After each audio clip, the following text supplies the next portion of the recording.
Good afternoon, everyone. We'll slowly get started as people continue to come in. And welcome to today's webinar, Forging New Futures, Looking Ahead at the MENA region, co-hosted by the Foreign Policy Centre and the SEPAD project at Lancaster University. I'm Poppy Ogier, FPC's Communications and Research Manager, and it's a privilege to chair today's discussions. The Middle East and North Africa is undergoing profound change. The fragile Israel-Hamas ceasefire, Syria's post-Assad transition, and the Saudi-Iran rapprochement, each highlighting the shifting power dynamics and renewed hopes for stability. At the same time, citizens across the region are increasingly rejecting sectarian politics, demanding accountability and more inclusive governance. Today's webinar examines how these developments are redefining alliances, civic activism, and pathways toward reconciliation and lasting social cohesion. Our panel brings together three leading voices to help us unpack these dynamics. Dr. Sanam Vakil, Director of the MENA Programme at Chatham House, Dr. Noor Abu Asab, Co-founder and Co-Director of the Centre for Transnational Development and Collaboration, and Professor Simon Mabin, Chair in International Politics at Lancaster University and Director of the SEPAD project. A couple of housekeeping issues before we start. We'll begin with opening remarks from each speaker, up to 10 minutes, followed by discussion and Q&A. You can submit questions via the Zoom Q&A feature, and please do try to put them there so I can see them instead of the chat. And we'll aim to stay on time and finish by 1:30 p.m. And with that, let me start and hand over to Dr. Sanam Vakil. It's great to have you with us, and thank you for being here. Thank you so much for the invitation, and it's a pleasure to be part of this discussion, and looking forward to my colleagues' comments. Happy to sort of kick off and give a bit of a framing of the geopolitical landscape in the region, and sort of share my views on the connectivity of regional conflicts and sort of a few of the many challenges on the horizon. Certainly, what has become very clear since October 7th, but I would argue this was a prevailing condition even before October 7th, is that the region, the Middle East, is experiencing overlapping conflicts. These are not isolated crises, and seeing the region as more interconnected and seeing the conflicts as transnational and more interconnected is certainly very important when thinking about not just ceasefires in these conflicts, but perhaps supporting proper political settlements. But this overlapping, let's say, transnational conflict dynamic in the region is certainly being shaped by shifting power balances, declining US engagement in the region in brokering not just ceasefires, but proper political settlements, and can be defined by perhaps a period of more engaged regional diplomacy. So obviously, over the past 2 years, we have seen the interconnected nature of conflicts and shifting alliances that are, potentially redefining the regional order, but we're very much in the thick of these conflicts, so it's hard to see definitive outcomes, and it's important not to make zero-sum takeaways as to winners and losers. There are strategic gains and losses all around the region.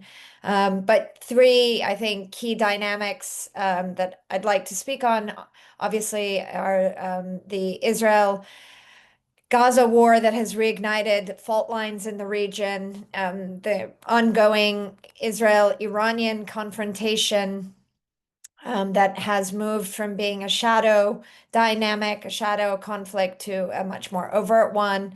And third and finally, that Arab states, but particularly Gulf countries, are increasingly acting as pragmatic stabilizers in the region. But even initiatives, be it mediation or multilateral convening, has certain limitations.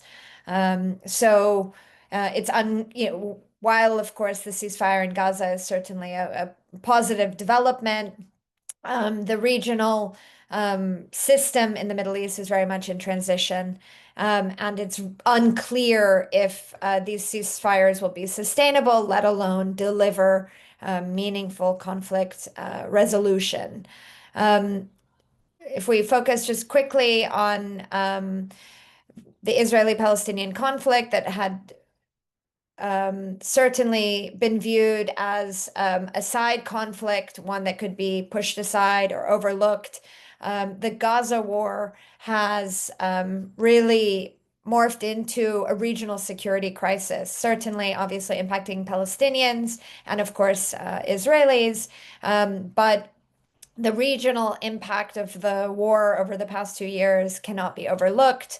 Um, October 7th, of course, has ruptured the illusion of normalization across the region. Certainly, the Saudi-Israeli track of normalization has slowed down, if not stalled. We've seen a deepening humanitarian catastrophe that has eroded the credibility of Western countries as mediators or throughout the 2 year period. And initially, we saw a strengthened posture of non-state actors across the Middle East that proved to be more overt supporters of the Palestinian cause, instrumentalizing it, of course, but trying to make a case for their argument of resistance. Um, Regionally, the war has also re-legitimized, very obviously, the Palestinian question. And we've seen Arab states not just rhetorically trying to support the notion of Palestine, but also committing to a political horizon, if not a political settlement for Palestine. I think a takeaway here is that from a regional perspective, there has been an awareness that regional stability can only be possible if the Palestinian issue and if Palestinian statehood and sovereignty is supported across the region and achieved. This is definitely this period of time has broken the assumption that Palestine can be sidestepped. And this, of course, has also raised costs, if you will, for Israel, certainly in the West, but internationally, where there's been certainly more criticism of Israel. There have been reputational costs as a result of the genocide in Gaza.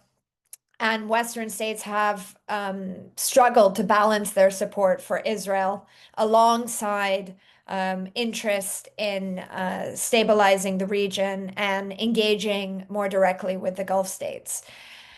Um, Secondly, it's important in tandem to think about the role of Iran in the Middle East. There have been assumptions and narratives that have also been punctured over the past 2 years.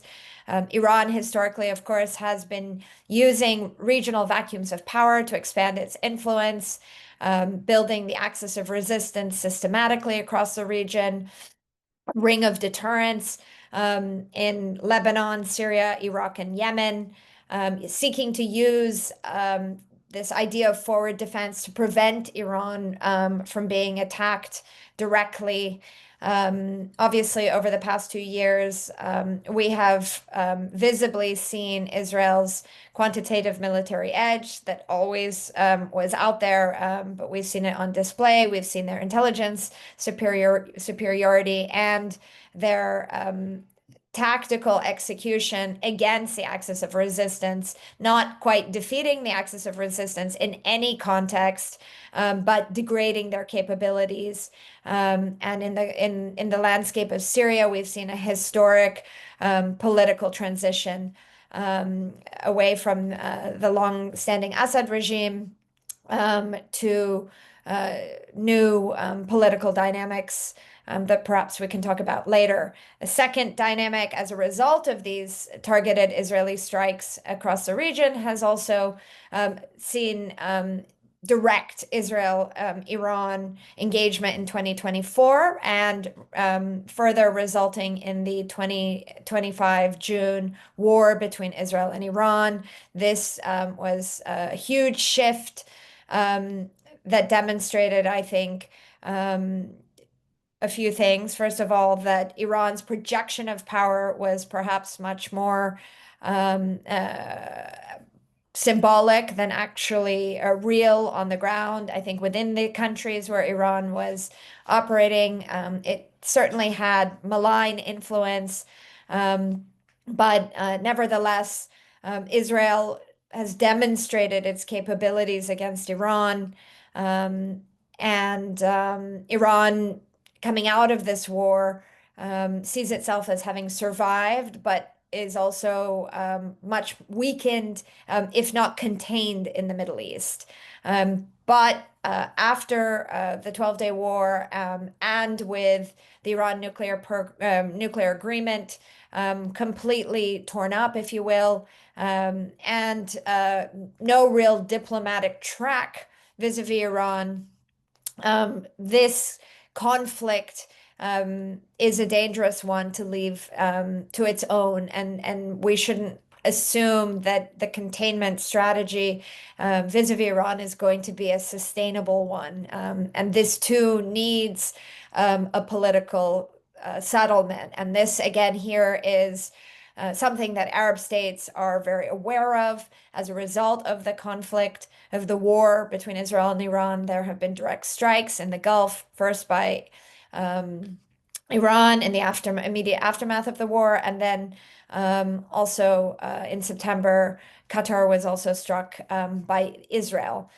This has led to perhaps a reevaluation of regional threat perceptions that have long been directed towards Iran. And Iran certainly continues to be a regional destabilizing force. But today in the Middle East, Israel is also seen to be a regional destabilizing force. Um, so this poses a challenge for Arab states, Gulf states in particular, that are seeing conflicts as interlinked, that there's a regional security ecosystem where escalation in one area reverberates in another. And resolution in one area perhaps also requires diplomacy and resolution in another area. Through the course of the 2 years, I would also say we have seen much more regional agency, um, not just from the Gulf states, also Jordan and Egypt and Turkey have emerged as mediators or balancers, convening behind the scenes mediation and back channel talks, as well as overt multilateral engagement. There have been distinct approaches taken place by regional states, but also converging approaches. And I would say here, above all, regional states have realized that their proactive lobbying, mediation, and prioritization of ceasefires and political processes is a new outcome from this past 2 years, and it certainly is connected to their fear of entanglement in these conflicts, this fear of spillover from these conflicts. Certainly, it's also connected to their limited military capacity to enforce stability in the region. And of course, continued worries about US strategic disengagement, although, here we are seeing the Trump administration relatively involved and a stabilizer at the time being. So, in short, the region is on the precipice of, I think, continued stability, continued ceasefire, or let's say the reviving of conflict. Nothing has been resolved, nothing has been successfully concluded, but there is perhaps a new equilibrium that has emerged where Arab states are being much more proactive as managers of the conflict in Gaza.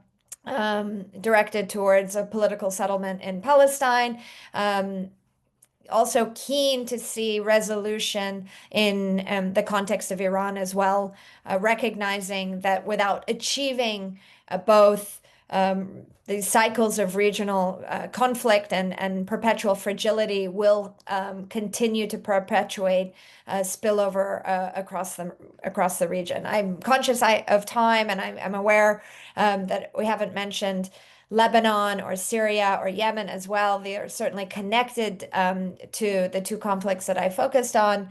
And, there's certainly quite a degree of connectivity and necessity to invest in stabilizing and addressing conflict dynamics across the region as well. But I'll stop here and hand the floor back over to you, Poppy. Thank you, Sanam, and we will definitely dive more into discussions on what's happening in Syria post-elections, hopefully in the Q&A, as well as other neighbouring countries. But for now, I'll turn over to you, Noor. Thank you, Poppy, and thank you, Sanam, for the introduction. I think I will start my intervention by maybe unpacking the title of this session, Forging New Futures for the Middle East. And when I think about forging new futures for the Middle East, I cannot but think that this cannot happen without specific processes that need to take place. And maybe the first one I would like to highlight is integrity of information. And by integrity of information and also accuracy in describing what's happening in the region, I feel that this is very important for the integrity of the activism or the struggles that we want to lead. And this is particularly important in the case of Palestine because what we are now witnessing is, in fact, a genocide. It cannot be called a war because they're not equal sides. And also, it cannot be called a conflict either. It's a very direct case of settler colonialism, something that has happened historically in the USA, happened in Australia, New Zealand. It is the project of the State of Israel is based and is built on the extermination of the Palestinian people. And if I want to move a little bit further, another process that I think is really important and that we need to think about when we want to forge new visions for the region is history, historical justice, and also historical reparations, which are not even being put as a demand of the people in the region. And this kind of and history, historicizing, and also including a transformative historical perspective into how we read the Middle East is also very important because we cannot think of conflict without looking at the root causes. And we also cannot move beyond without addressing the root causes. And the third process that I feel is also important is accountability, which we also see as missing at the global level. And I think in the current world order or disorder, we I don't know how to say it, but we do live in a world where the main player in this world, the person with the most power, is an actual criminal, a person who has been convicted, and I'm talking about Trump explicitly here. And it did get to a stage, and I mean, we can delve into the micro politics, and I do say it's micro politics at this stage because how the world has been functioning. Yeah, by the end of the day, we know that the cause destabilizers, and I want to use your word, Sanam, destabilizers in the region are multiplayers.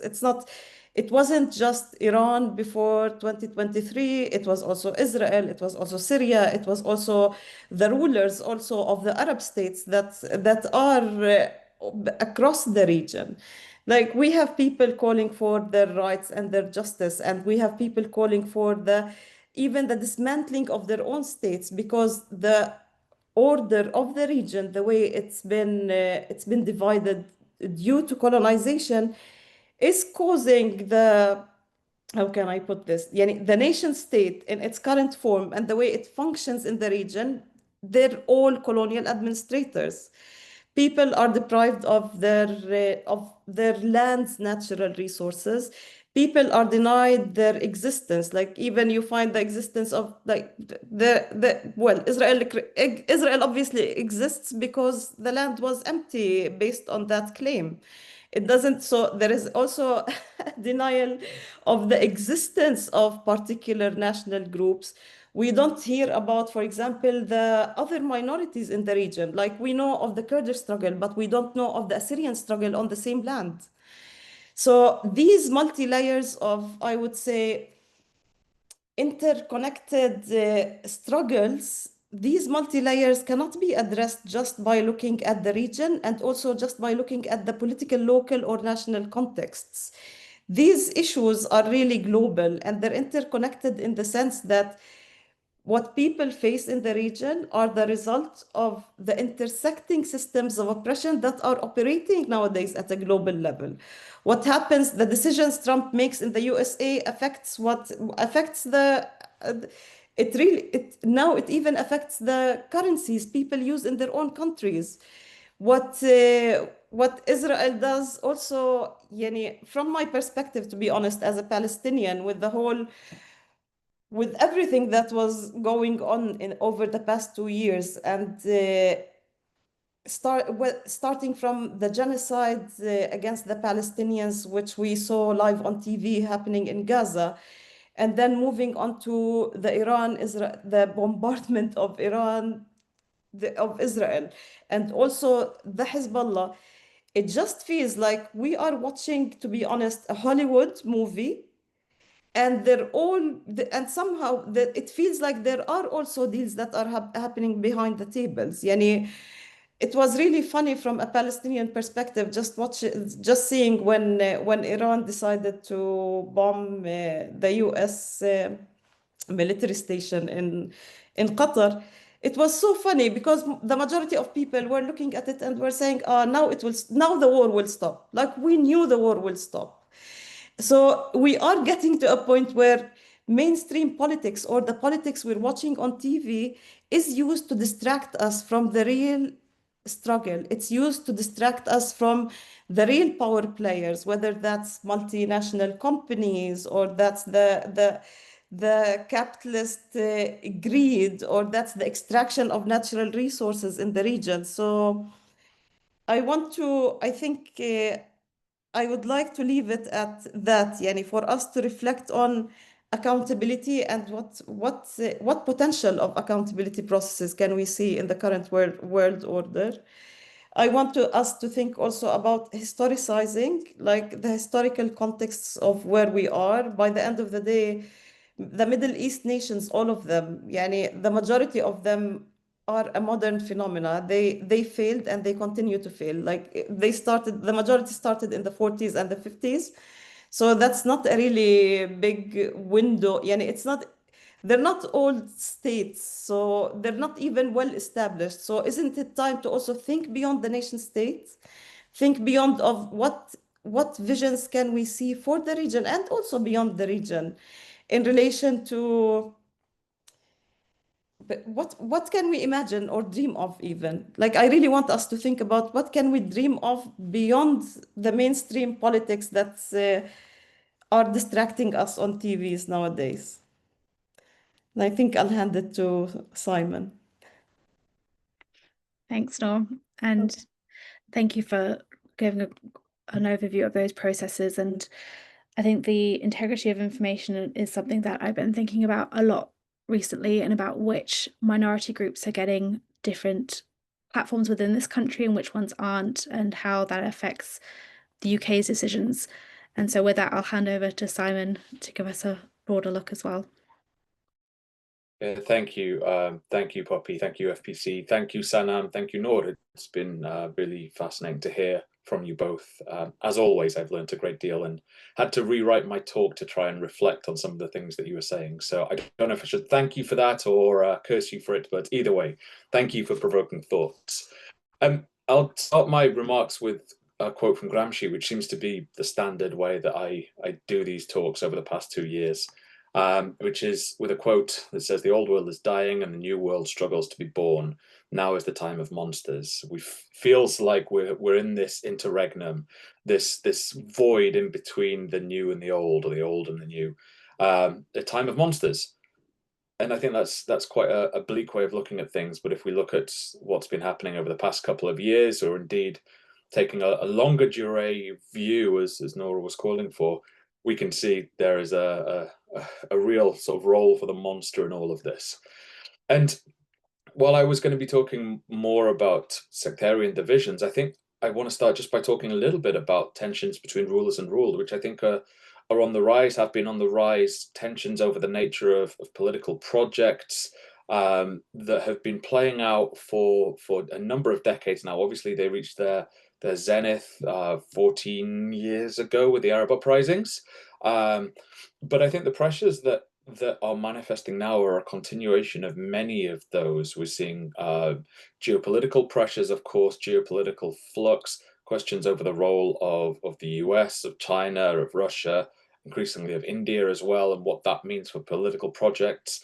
We're seeing huge socioeconomic pressures. We're seeing huge levels of corruption. Tens of billions of dollars have been taken out of economies from the region over the past 2 decades.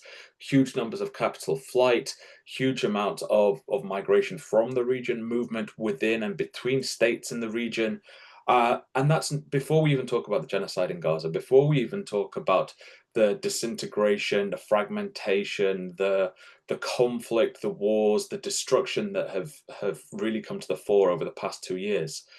And I think what this does is it tells us that, look, there's a lot of moving parts here. There's a lot that is going on, a lot that is playing out and shaking the very foundations of what we thought the old world was, and yet we're not sure entirely whether the new world is going to be. And in this context, in this interregnum, it is the time of monsters, of uncertainty, of exploitation and suffering, sadly. I think what we've started to see as well, though, is this real sort of reimagining of the ways in which the sort of the geopolitical landscape was looking from before October 7, pre-October 7. Like Sanam was saying, there's a lot of continuity there, I think. But I think this is also resonating within states and the nature of sect-based difference and the nature of what it is to belong to a particular project and the relationships that are then playing out between rulers and ruled. And there's a question in the chat about Iran and the presence of a rock band playing in Tehran with no hijabs in sight. And I think this really is emblematic of some of the ways in which moments of crisis allow for reflection on the nature of relations between rulers and ruled, and that moments of crisis allow people, communities, to really take stock of their position within the context of political projects, reimagining that relationship between rulers and ruled. We saw it, of course, post 2011 with the Arab uprisings, but we're also, I think, starting to see it now, albeit in different types of ways. So going to sectarianism, which I think is actually a really useful lens for some of this, because in these moments of crisis, you see people retreating to what they know. They see people retreating to the identities and the communities that give them a sense of certainty, of comfort, of collectivity, I guess. And what we're starting to see, I think, is the struggle over what it means to be belonging, and the struggle over sectarian affinity within and between states. So before October the 7th, we were seeing sectarian identities becoming increasingly contested. We saw the protests of 2019, 2020 in Lebanon and Iraq, the Tishreen protests, the chants of Kellan Yani Kellan, all of them means all of them, and Nurid Watan, we want a homeland, that said, look, we've had enough of the corrupt political domination of the sectarian elites, and we want something different. And we started to see that manifesting geopolitically as well, with the Saudi-Iranian rapprochement, with the reimagining of a form of security that was from the region, not outside of the region. And October the 7th, I think, reinforces some of these issues. We saw cross-sectarian solidarity, cross-sectarian expressions of affinity in Lebanon, to some extent in Iraq, to some extent in Yemen. We saw the Houthi attacks on Israeli ships and other shipping through the Red Sea, generating this sense of cross-sectarian solidarity. And at the same time, we saw efforts to cultivate division, to reinforce division along sector-based lines. Prominent Israeli officials, for example, spoke of demonizing Shia communities in Lebanon. The destruction of Dahia was a consequence of Shia communities hiding weapons in basements. Same types of things happening in Syria post the fall of Assad. Questions over the nature of integration. Ahmed al-Shara and his government have said all the right things, but there are very serious questions about word and deed, and the extent to which the actions of Ahmed al-Shara actually reflect what he is saying. We've seen Hezbollah not disarming despite pressure from the US, despite pressure from Israel. And we've also seen them reaching out to their erstwhile enemies, erstwhile rivals, Saudi Arabia. So I think you've got this reimagining of what it means to have sect-based difference in the context of politics within and indeed between states. So you've got these reimagining of dividing lines, where I think what we're starting to see is increasing divisions between rich and poor, increasing divisions between regime and people, rather than along sect-based lines. Now, you've got also, of course, the question mark of Saudi-Iranian normalization that seems to have been derailed, and I would argue derailed for a while now, after the comments earlier this week about Saudi Arabia and camels. And then I think you've also got a changing nature of threat perception, in the sense that, again, going back to what Sanam was saying, in the past it would have been that Iran was considered to be the major threat to regional stability, and we saw that famous quote from King Abdullah of Saudi Arabia calling on the US to cut off the head of the snake, and indeed King Hamad of Bahrain calling for normalization with Israel in the mid-2000s to try and counterbalance the threat posed by Iran. Whereas now I think the vast majority would see Israel as the preeminent destabilizing force. At the same time, you have sectarian divisions that are geopolitically charged being cultivated and expressed and articulated as a means to try and retreat back to what you know, driven by Israeli officials in particular, allowing for this retreat back to the mid-2000s, where you had a particular way of doing regional politics that was broadly structured against Iran. And I think that's a very different way of doing it to where we are right now. As for the UK, a bit of a jump, but I said that I would talk about the UK, so forgive me. I think this builds on what Nora was saying. I think the UK's role in this is huge. It has a long and pretty dark history, dark complicity in all of this, by virtue of the mandatory rule, by virtue of colonialism, by virtue of the continued presence of advisors in the Gulf, even after the withdrawal from east of Suez in '71. So there's a dark complicity, and that continues. It continues with its support for Israel, for the genocide in Gaza. And that has, I think, eroded the UK's influence across the region. It's eroded how people have seen the UK. In the past, there used to be a general perception that the UK had a force for good, or it had the sort of the soft power capacity, the softer capabilities to speak to regional dynamics and enact change. But I think that's been dramatically eroded by virtue of its support for Israel in recent years. And so what can the UK do? Well, I think it really needs to double down on types of knowledge that are being produced, and ensure that it adheres to and complies with global norms and rules. It really has to take the international order seriously, and really enforce it and be seen to enforce it. And I think the consequences of that, of course, are huge, not just for the UK and its role in the region and its capacity to enact change, but also for the wider global system of the so-called rule of order and global order more broadly. I think there is a very real possibility that we have gone past the tipping point for that, and that we are re-entering what some are calling the law of the jungle. I think adhering to and complying with international rules and norms and laws is absolutely essential, and calling on others, especially its allies, to do the same really does matter. And I think I'll leave it there. Thank you. Thank you, Simon, for that. And looking at the UK's role, especially when that, I would like to just kick off the Q&A with asking you, with the cuts that are currently projected for official development assistance and probably the further cuts that are going to be announced as the situation here declines, what way besides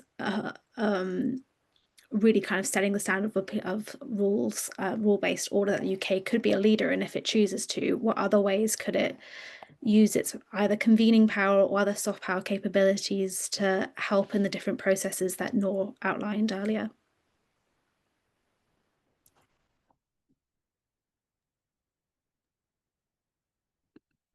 Who are you directing that at, Poppy? I Sorry. was directing it to you, but if there are others that would like to jump in first, please do let me. I saw everyone's mic go off at the same time, so open to who would like to kick us off. In which case, pass it over to Noor. She seemed eager to jump in, or Sanam. I'll be very brief actually, but maybe a starting point would be an acknowledgement of harm, an acknowledgement of harm through the arms trade, an acknowledgement of harm through the extraction of resources, and also an acknowledgement of harm for complicity with the USA. Because from the perspective of the majority of people in the region now, the UK is perceived as a follower of the United States. It's not perceived as an actor or a player on its own anymore because it is so clearly dominated and blindly follows the USA. So that's from me briefly, in fact, and I'll leave it to others. Okay, Simon, would you like to jump in on the rest? No, I'm going to defer to Simon. I want to hear what he has to say. Yeah, I don't think I can say anything positive here. I don't think that this is going to be happening in the slightest, sadly. I think that the way that the UK's reading of defense and security and international diplomacy is at the present time is that the softer side of things is sort of subservient to the idea of broader material considerations. And you see the body language of Keir Starmer, for example, and how he engages with Donald Trump, and it's just subservient. And of course, that reinforces everything that Noor is saying here. But I don't see any change. I think the UK's role could and should be very, very different to the way that it is, and yet it remains bound by very simplistic, short-termist, hard material power considerations. And maybe I would be accused of being idealistic and not reading the tea leaves in the right way, let's say. But I think that's the way that we are going, and we're missing a huge opportunity in the UK to do something a little bit different, which could have very, very serious implications for our role in global politics moving forward. Yes, Okay, now I'll pop in.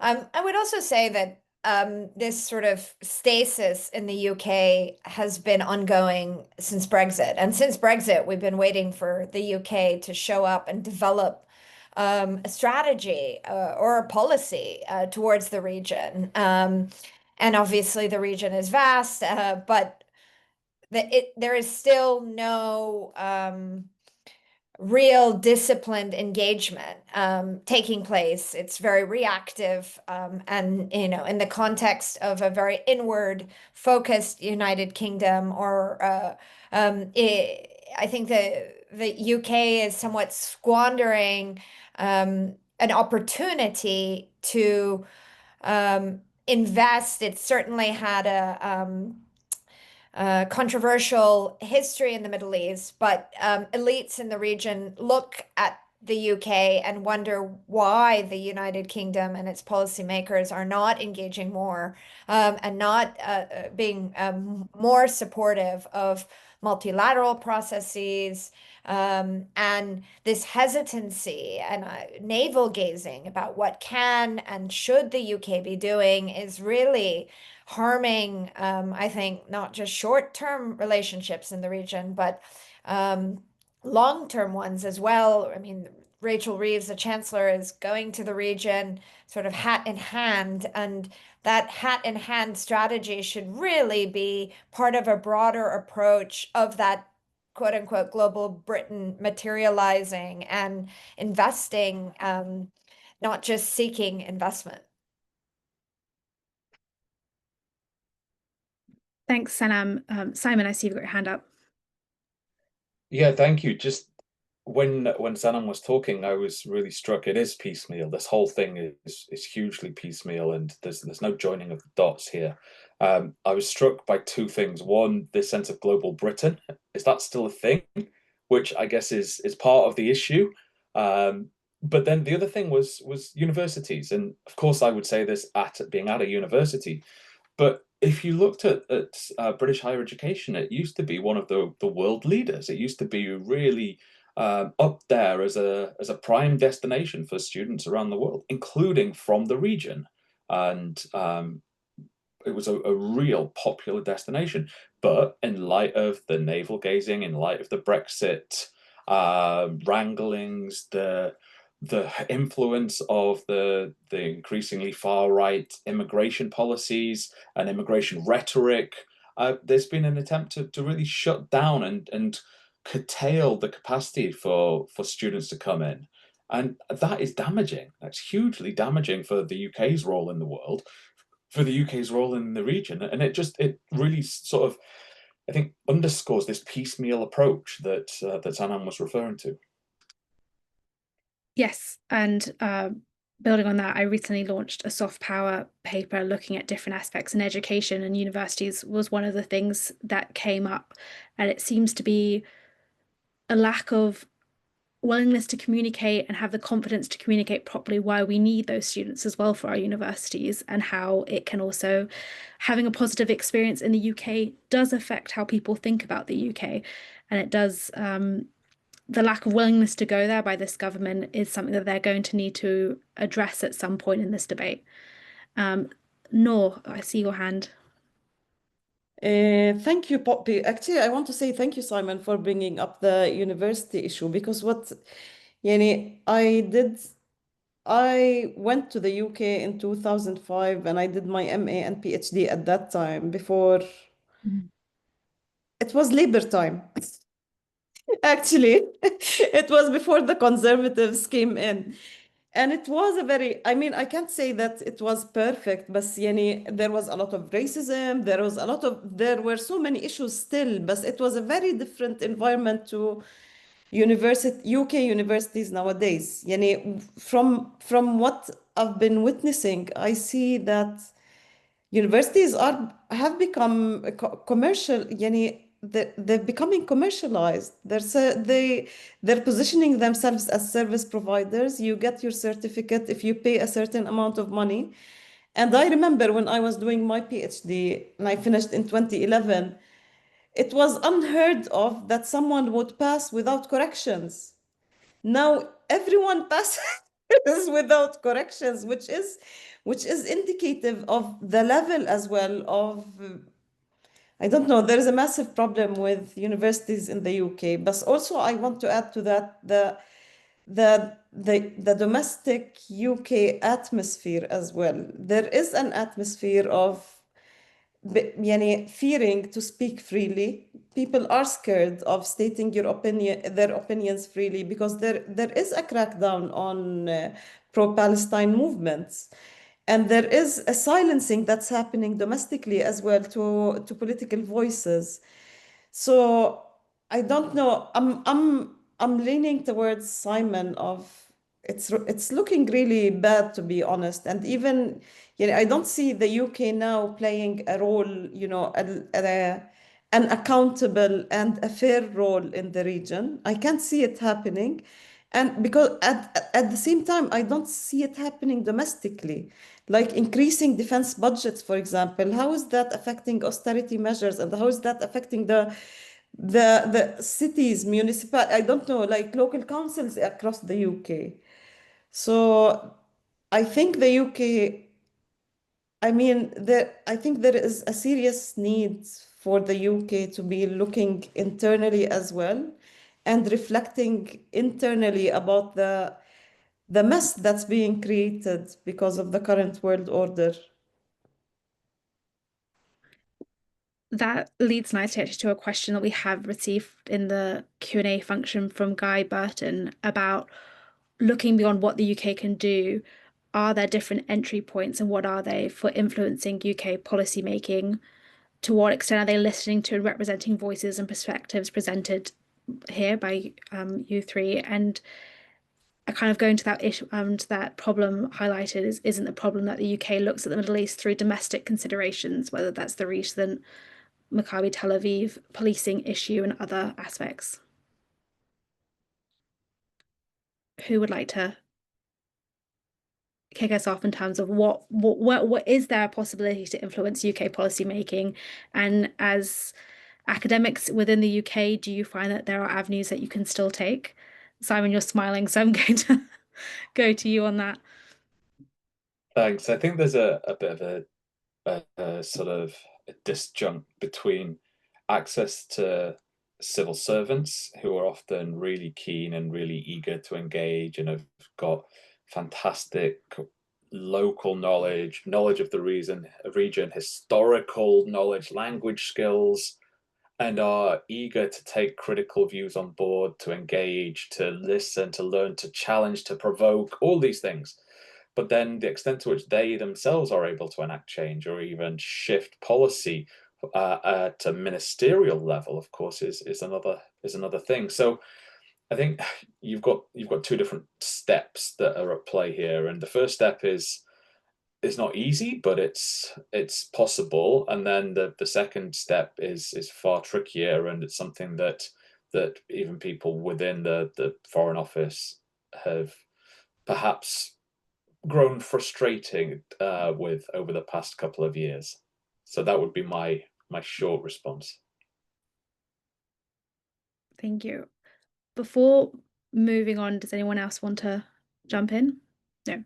So switching gears completely, we've got a question from Henry Sinker. What does the region look like post-Trump, or is it impossible to tell? Sanam. Sure. I'll try to take a stab at it. I mean, certainly it's impossible to tell. We are, believe it or not, only 9 months in to the Trump presidency, which, as I had once described to me, and I think it's quite an apt description, is either the fifth year of the Trump presidency or the 9th year of the Trump presidency. And so take it as you will.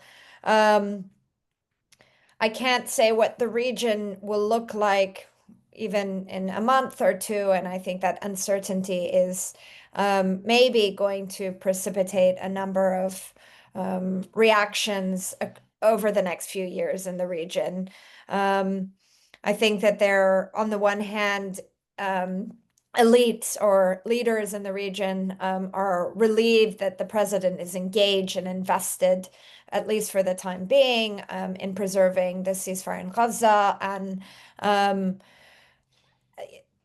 that speaks to broader concerns about a disengaged United States. So regional states continue to want an engaged United States, but perhaps over the course of this administration, we will continue to see trends of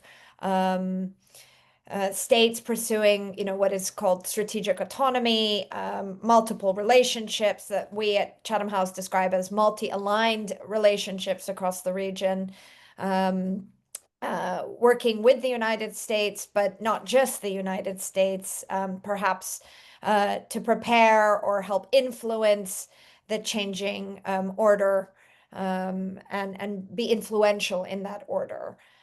So this is something that the United States is maybe not as attuned or aware of, that regional states are quote unquote hedging or trying to engage or exert more agency. But I think, this is going to be a consequence of this region, this administration and its impact. I think threat perceptions will certainly shift across the Middle East, and we've sort of intimated that there are new perceptions of Israel being a much more overt threat to the region.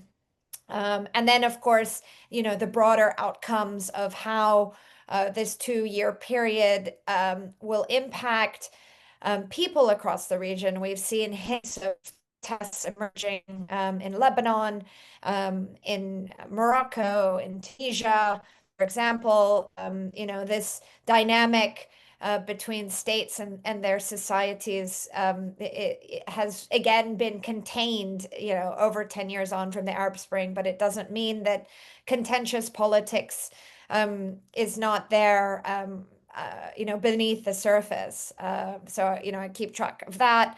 And, finally, I would say that we should think about, over a longer period of time in the Middle East, the impact of these wars on in tech space, surveillance space, in perpetuating authoritarian leadership across the region, and how states are certainly going to be upgrading their military capacities in every way possible as a result of these wars. It's not directly, linking it to President Trump, but I think there's a lot of learning underway by leaders in the region, and I think that their societies are certainly going to react as well. So, for better or for worse, the jury will be very much out, and let's of course not assume that President Trump will necessarily leave office in 3 years.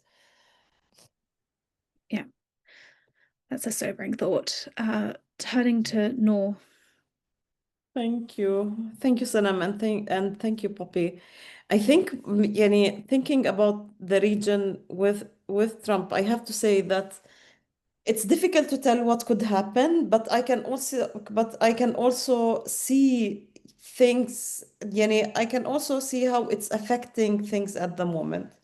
And just looking at the civil society space, to be honest, I returned from Kenya 2 days ago, actually, because I was at a convening of civil society and feminist groups from the region, and it took place in Kenya.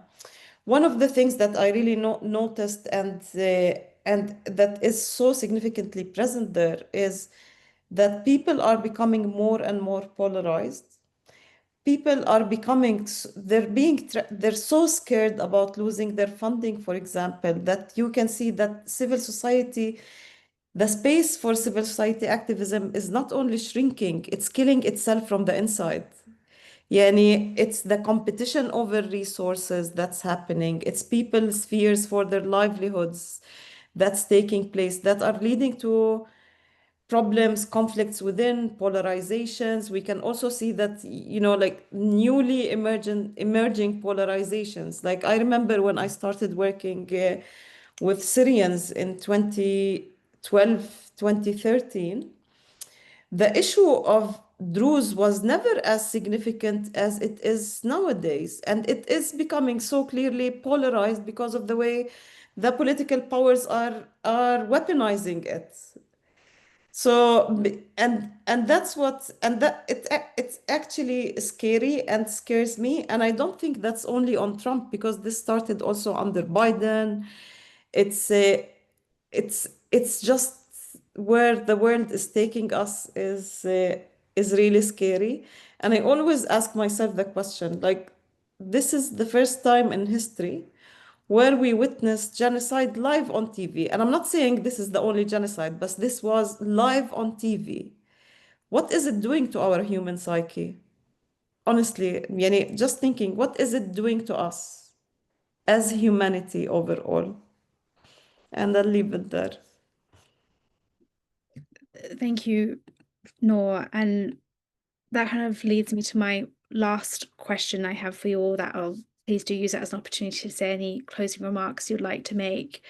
But with this funding crisis that is affecting the civil society across all regions now, especially with the cuts to USAID, what future is there for that sector within the region, and what funding can they look towards, or how are they coping and managing with that situation? Noor, I'll turn to you first. Okay, yeah, I don't want to take much space on this because this is really, it disturbs me at a personal level, to be honest. Because, I mean, I saw this on Instagram the other day. The revolution cannot be a registered charity. And I think this is where civil society is killing itself in a way, because it's claiming to do what it's not doing. Like, for the majority of people, civil society spaces in the region, particularly with the failure of international human rights frameworks, international criminal court, international justice, etc., these are all leading people to recognize that even their work within civil society spaces has become a place of livelihood, and they really need to be honest about it.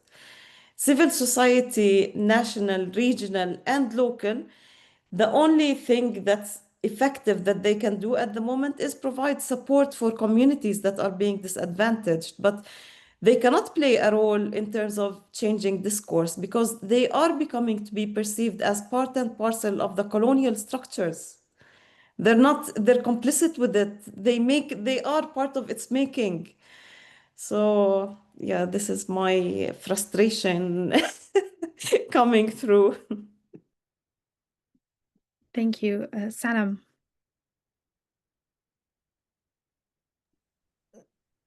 Sorry, I think I'm going to just differ in this moment in the interest of time. I think Nora answered it really perfectly. I mean, this is just fine for me. Thank you.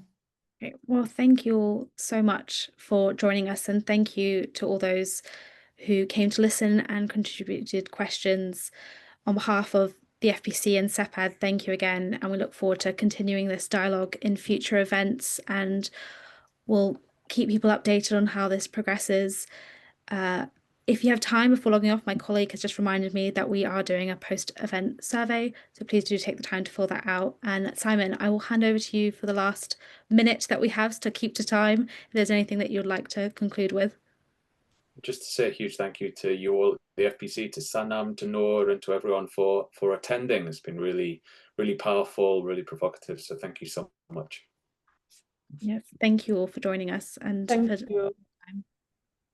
Great, and we have finished on time, which is great. And so thank you all again, and hope to see you all soon. Thank you. Bye bye. Bye-bye.